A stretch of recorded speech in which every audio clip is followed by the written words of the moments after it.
Chers amis, bonjour, Shana Tova, Ktiva Vechatima Tova. Cette semaine, nous avons rappelé le meurtre de Gedalia Ben Achikam. Il est le premier assassinat politique au cours duquel un juif tua un autre juif. Ce meurtre, mes amis, est considéré comme une catastrophe nationale qui nous conduisit à la fin de l'autonomie juive en terre d'Israël et acheva la destruction du premier temple. La haine cupide a interrompu l'espoir d'un renouveau, d'une reconstruction de l'implantation juive et entraîné une catastrophe et un exil définitif. Avons-nous tiré la leçon depuis lors? Le premier assassinat politique donc a eu lieu à Mitzpah, un village de la région du désert de Judée, il y a exactement un peu plus de 2580 ans. Le royaume de Juda avait été conquis et détruit par les Babyloniens, le premier temple voué aux cendres, et Nabuchodonosor, roi de Babylone, devint le maître des lieux. Il déporta la plupart de l'aristocratie juive à Babylone, l'Irak moderne, et concentra dans les territoires de Judée les pauvres travailleurs restants afin de fournir de la nourriture aux soldats en garnison. Nabuchodonosor nomma Gedalia, fils d'Achikam, membre d'une noble famille de Juda, comme son commissaire juif. Son travail consistait à superviser l'ordre social parmi la minorité occupée restante, une sorte d'ambassadeur aux affaires juives. Gedalia craignait le désordre politique généré par le roi de Babylone et le roi d'Amon, mais fidèle au conseil du prophète Jérémie, le plus ancien homme d'esprit de cette génération, il s'installa dans la ville de Mitzpah, à l'ouest de Jérusalem, et prit ses fonctions de gouverneur du royaume. En moins de 2 mois, il réunit les derniers réfugiés de la destruction, rétablit la colonie juive et redonna vie à son cours. En conséquence, de nombreux juifs résidant des pays voisins commencèrent à rentrer en Israël, mais aucun d'entre eux ne savait que sous le nez et la barbe de Gedalia, dirais-je, le complot se fomentait, se tramait. Ishmaël, fils de Netania, descendant de la dynastie royale de la maison de David, n'accepta pas le fait qu'il n'héritait pas de la direction et espérait prendre le pouvoir en Judée. Jaloux, fier et cupide, il recrute un groupe de juifs et ensemble conspirent afin d'éliminer Gedalia. Il prête son allégeance au roi d'Amon. Si vous voulez, aujourd'hui, Amon, c'est la Jordanie que nous connaissons. Un roi d'Amon qui se sent menacé par le renforcement renouvelé de la colonie juive avec Gedalia à sa tête, et tous deux, donc, Ishmaël et le roi d'Amon, mettent en œuvre leur plan malveillant à la veille de Rosh Hashanah.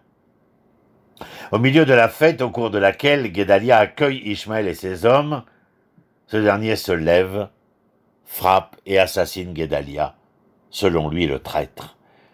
En chemin, il assassine également tous les partisans de Gedalia.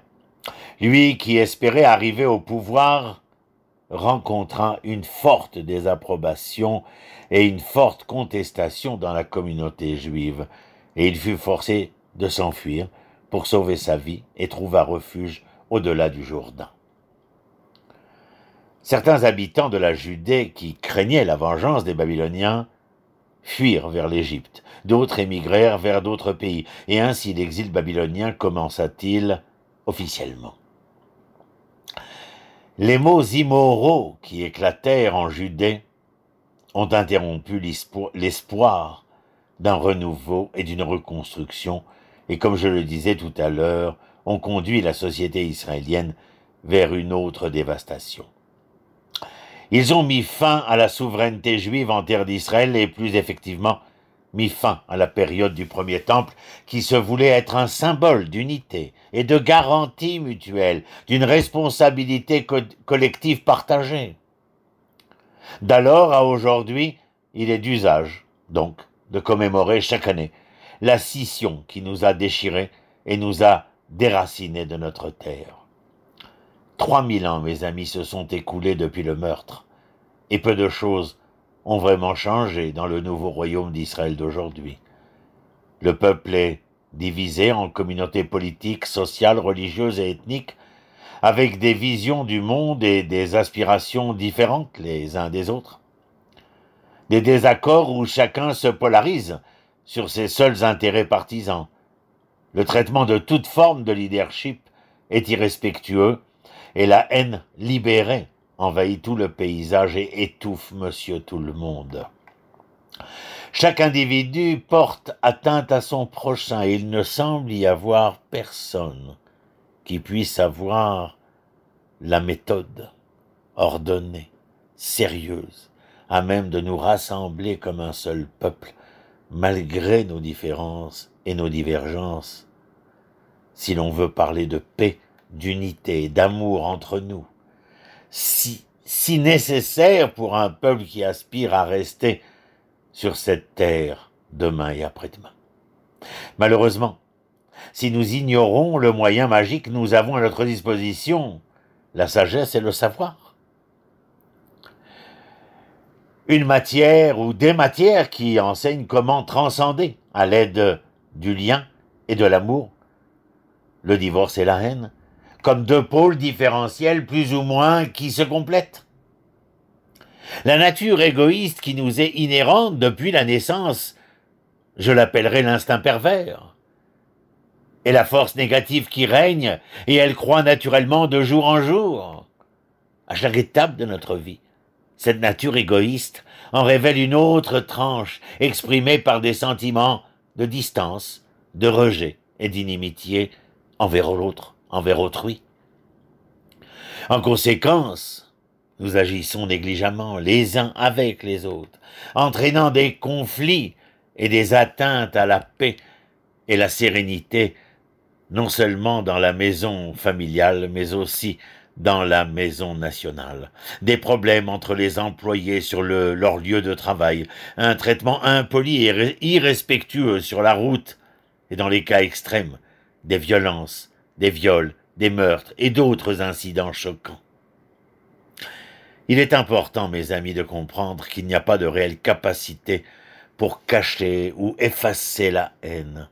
C'est une partie naturelle et organique de la création. Ce que nous devons faire, par contre, est de nous efforcer de nous connecter et ainsi d'évoquer une force positive, également connue sous le nom de pouvoir assumer l'idéal hébraïque.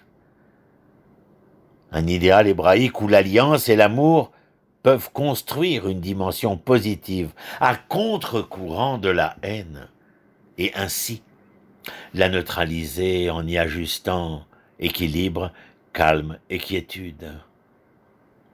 Le Baal Shem Tov rappelait toujours qu'une infinie petite lumière élimine énormément d'obscurité. Nos sages disent aussi dans le traité de Kiddushin, j'ai créé le mauvais instinct et j'ai créé la Torah comme une épice pour cela, pour contrer cela. Alors que nous nous efforçons de communiquer les uns avec les autres, par le dialogue, les cercles de conversation et les actions de connexion conjointe, dirais-je, nous nous éveillerons et augmenterons le pouvoir de lien, relationnel, qui sera à même de nous lier comme un seul homme en un seul cœur, dit le texte biblique, avec l'aide duquel nous pouvons construire à ce moment-là un tissu délicat d'amour au-delà du crime et de la haine. Ce n'est pas une relation cordiale, temporaire et fausse, mais un véritable processus systématique et sérieux basé sur une compréhension des lois de la nature liées par la réalité intime. C'est le seul remède capable de freiner notre nature sauvage. Au fur et à mesure que nous déballons les forces de l'amour entre nous, les limites de la perception s'accroîtront. Les sens s'aiguiseront et la vision du monde deviendra plus spirituelle et atteindra une profondeur infinie. Entre Rosh Hashanah et Yom Kippour, ces jours sont des jours de profonde introspection au cours desquels nous devons découvrir ce qui peut nous unir en tant que peuple. Dans une année où la société israélienne semble être déchirée, les scissions se creusent entre les différents groupes et nos clivages menacent d'amener ce pays vers un nouveau tremblement de terre. Nous avons besoin du pouvoir moral, éthique et hébraïque comme source de devenir pour nous tous. Plus nous reconnaissons et cultivons les fondements naturels et essentiels du peuple d'Israël, comme l'unité, la responsabilité partagée et l'amour des uns et des autres, plus vite nous rendrons compte que les causes de toutes nos souffrances, nous rendrons compte, que les causes de toutes nos souffrances dans nos petites vies misérables ne sont rien d'autre que l'égoïsme, le narcissisme, l'individualisme, en un mot, l'inanité, la puissance négative au creuset de notre nature. Le meurtre de Guédalia et le jeûne décrété à sa mémoire en sont un simple rappel, comme l'écrit Rambam Maïmonide. Il y a des jours où tout Israël est torturé à cause des troubles qui se sont produits chez lui, pour remuer les cœurs et ouvrir les voies de la repentance. Et ce sera un souvenir de nos mauvaises actions, afin qu'en souvenir de ces choses, nous puissions retourner faire le bien. Fin de citation. Le climat politique, social, économique, en cette période de corona, nous met en porte-à-faux les uns des autres, nous met mal à l'aise et nous met face à face avec une adversité qui exige de nous beaucoup plus que ce que nous avions l'habitude. Car il faut, envers et contre tous les aléas de l'histoire présente, être capable de préserver le bien commun. Shana Tova, Ktiva Vechatima Tova Yedidin. Shalom, shalom.